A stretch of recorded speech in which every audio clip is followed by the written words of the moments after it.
कैसी हो। हम झुरमुर के कथा कहने जा रहे हैं और विधि भी बताएंगे कैसे कर्म धर्म की पूजा होता है। बिना देर किए हम कर रहे हैं, बता रहे हैं। कर्म का डाली मतलब कि झूर उसको कहते हैं।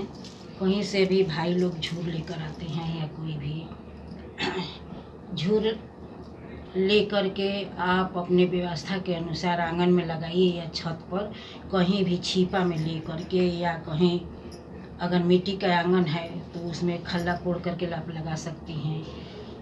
चाहे पीतल के छिपा हो या कुछ भी, जैसे भी चाहे पीढ़ा पर लगा करके उसको मिट्टी में गाय के बाछी का गोबर थोड़ा सा लेकर के, जिसको कहते हैं कुंवार बाछी, मतलब कि छोटी सी बाछी हुए, गोबर को लेकर के थोड़ा सा इस तरह से ऐसे गणेश जी, पार्वती जी गणेश जी, लक्ष्मी जी के बना करके ऐसे गोबर के पिंडी को वहाँ पर रख देना चाहिए। झूर जहाँ पर गाड़ी है वहाँ पर रख के, उसके बाद रोड़ी सिंदूर से उनको चढ़ा करके अक्षत पुष्प मतलब कि फूल लेकर के वहाँ पर चढ़ाइए।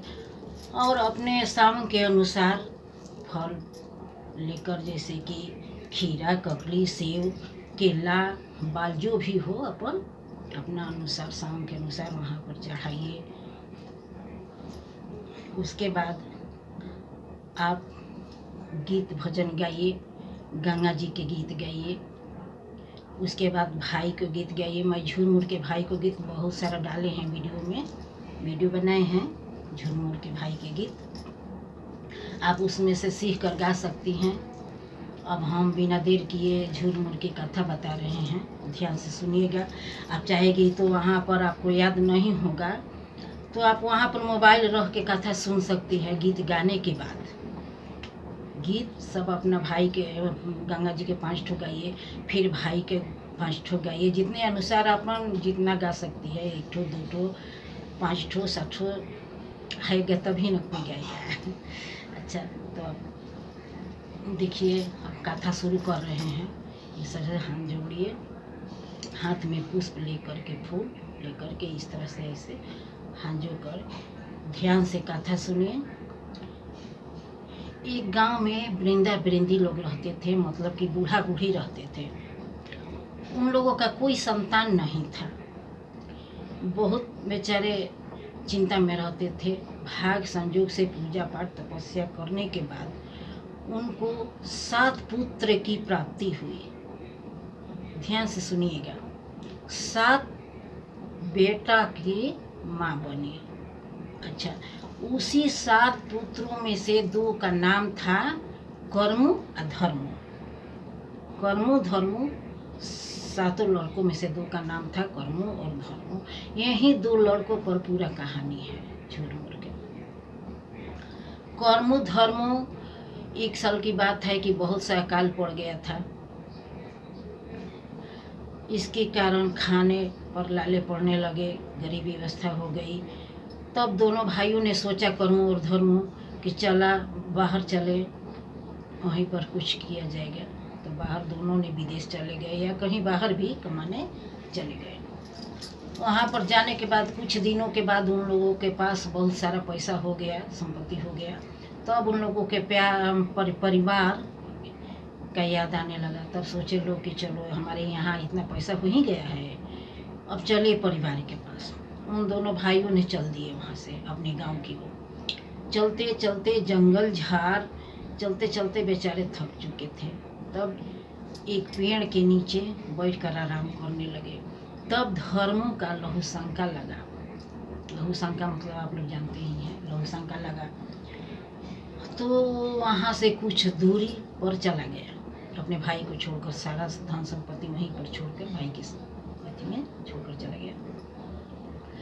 तब कर्मु के मन में कुछ पाप जगा। उसने क्या किया कि अपने भाई के थैली में से कुछ पैसा निकाल करके अपने थैली में रख लिया।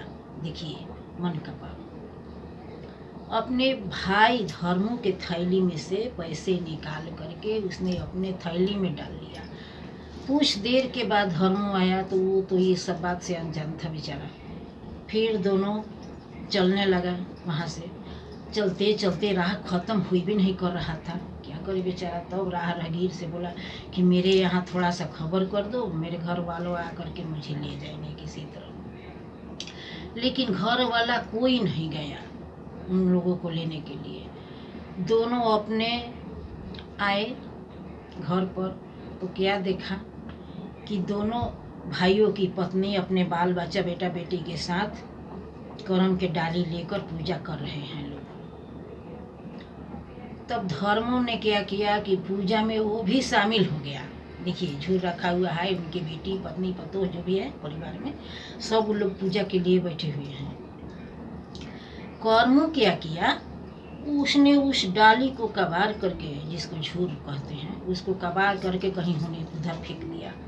कहा कि हम इतना दिन से बाहर से कमा कर आ रहे हैं, मेरे को पूजा करो, इस घास पुआर को क्यों पूजा कर रही हो, मेरे को पूजा करो।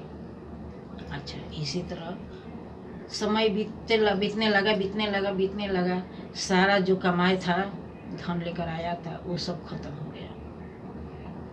यही धर्मों का आगे में है बढ़ंती हो रहा था। तब भाई की गरीबी देख करके, कर्मों की गरीबी देख करके उसने कहा कि भाई कर्मों, आ जा मेरे घर में कि मेरे खेत में काम करो। जो दूसरों को पैसा देते हैं वो पैसा हम तुम्हें क्यों देंगे, तेरे को ही देंगे। तो कर्मों बोला कि ठीक है भैया। वो अपने बीवी को लेकर, बाल बच्चे को लेकर उसके खेत में धान की रुपाई करने के लिए गया। रोपने लगा, वो धान लहलहाने लगा। इससे उनको जलन होने लगा, अपने भाई के प्रति जलन होने लगा कि इसका कैसे आगे बढ़ रहा है, कि इसका धान, कि इतना धान लहलहा है इसका। उसने क्या किया कि दिन में धान रोपता था, सुनिए, दिन भर धान रोपता था और रात में जा करके वो सब धान कबार देता था। तो पीछे देख कर, घूम कर देखने लगा तो देखा यार जितना सब धान हम लोग कबारते कबारते ये हारी से वो हारी चले गए, फिर भी धान लग रहा है, सब लगता गया था। फिर उसी रास्ता से शंकर जी पार्वती जी आ रहे थे।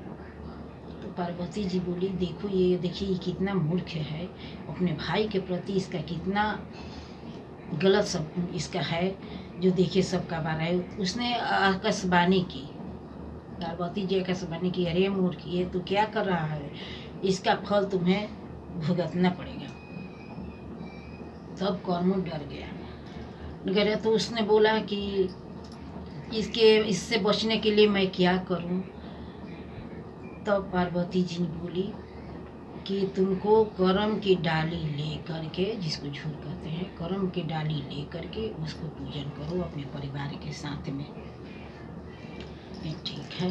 फिर अंतर्ध्यान हो गई पार्वती जी। फिर उसने करम की डाली खोजते जंगल झाड़ बहुत दूर निकल गया, कहीं भी उसको नहीं मिला करम की डाली। उसको रास्ते में भूख लगा। अब उसने सोचा कि क्या खाऊं। देखा कि एक वृक्ष पर फल लगा हुआ है बहुत सुंदर सुंदर। उसने सोचा कि तोड़ कर खाऊं, कुछ भूख मिटे। पेड़ पर चढ़ गया, फल तोड़ा, जैसे मुंह में काटने के लिए किया तो उसमें खद पिल्लू था, उस फल में फेंक दिया।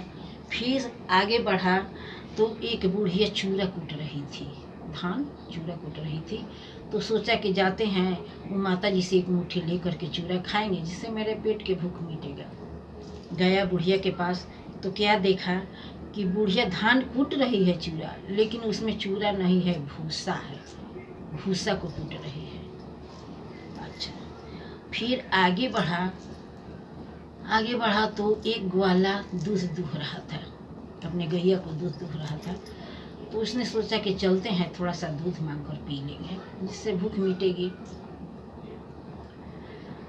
तो गया ग्वाला के पास तो क्या देखा, ये दूध के जगह पर बाल्टी में खून आ रहा है। फिर उसने आगे बढ़ा, आगे बढ़ते गया। तब एक नदी था, तो उसने सोचा कि चलो थोड़ा सा पानी पी लेते हैं, जिससे भूख प्यास मिटेगा। पानी पीने के लिए गया तो नदी में केवल बिल्लू ही बिल्लू था, पूरा पानी में पीलू था। अब बेचारा सर पकड़ कर बैठ गया, अब मैं क्या करूं। सर पटकने लगा, मैं क्या करूं क्या नहीं करूं। तब क्या हुआ कि सोचा, तब किसी ने उसको बताया, राह राहगीर, कि तुमको करम का डाली मिलेगा 7 समुंदर पार, वहाँ पर जाओगे तब तुमको करम का डाली मिलेगा, यहाँ पर नहीं मिलेगा। तब सोचा कि कैसे आखिर जाऊँ भाई। तब सोचा कि मगरमच्छ के सहायता से जाऊँ।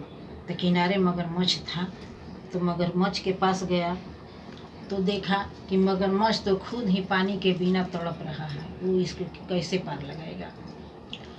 तब सोचने लगा कि अब मैं क्या करूं।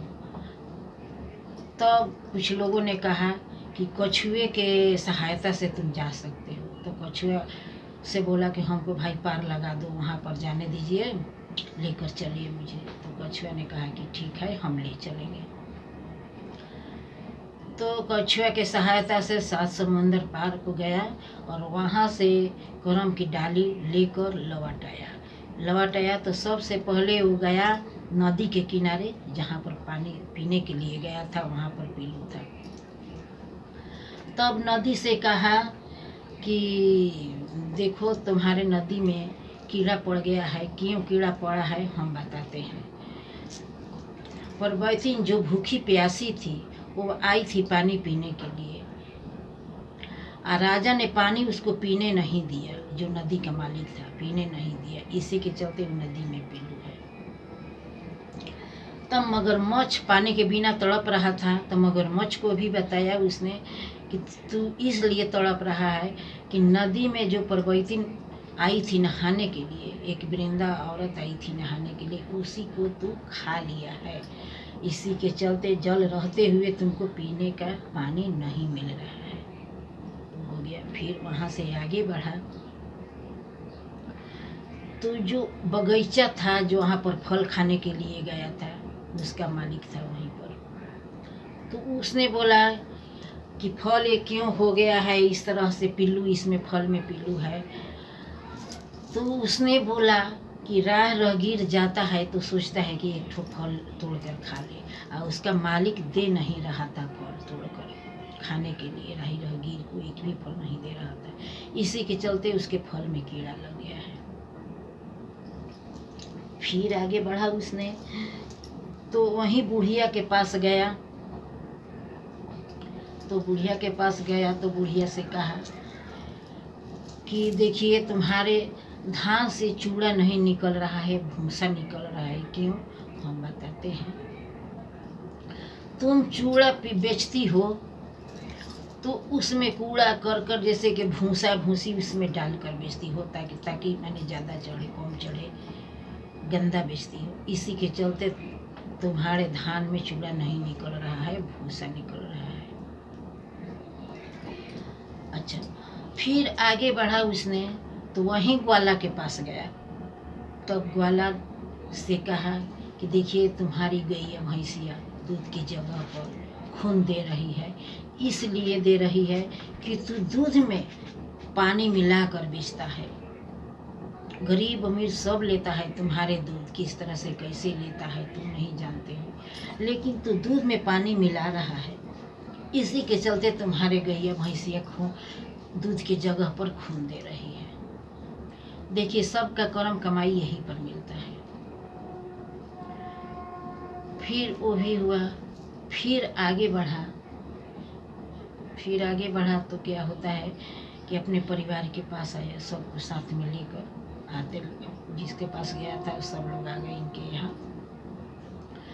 फिर उसने परिवार के साथ सबको मिलाकर गांव का घर टोला मोहल्ला को बुला करके उहे कर्म की डाली को लगा करके खूब अच्छा से पूजा पाठ किया, विधि विधान से पूजा पाठ फिर किया। फिर उसका सारा के सारा दरिद्रता खत्म हो गई। जैसे उनका दिन लौटा उसी तरह सबका दिन लौटे। हे ईश्वर, हे भगवान, यही है कर्म किस्मत की। जैसा हम कर्म करते हैं वैसा ही फल पाते हैं दोस्तों। इसलिए अच्छा कर्म करो। यही इस कहानी से, कर्मों धर्मों की कहानी से सीख मिलता है कि अच्छा कर्म करो अच्छा फल मिलेगा। इसी तरह और हम कथा लेकर आएंगे कर्म धर्म के, और जीवतिया का भी कथा कहेंगे। अभी नहीं डाले हैं वीडियो, डालेंगे।